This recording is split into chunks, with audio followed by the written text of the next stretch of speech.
friends, I'm Daniela, the vegan mom. I am Christina, a vegan girl.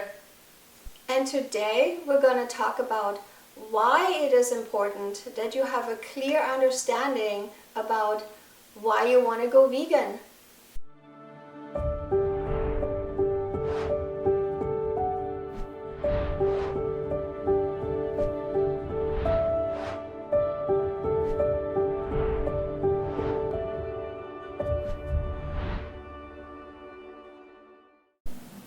Know your why.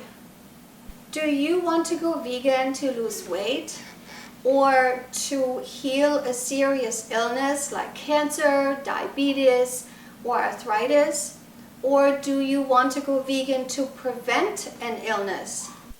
Or do you want to go vegan to gain better overall health and to be alive for your children, That's me. and your grandchildren, and be there for their graduation or their wedding? Or do you want to be vegan to help end this insane brutality against animals? Whatever the reason or reasons, write them down and review them often.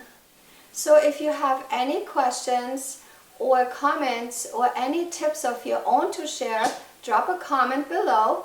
And be sure to like this video so we can spread this message to as many people as possible. Okay, why don't we say goodbye until the next video. Bye. See you next time.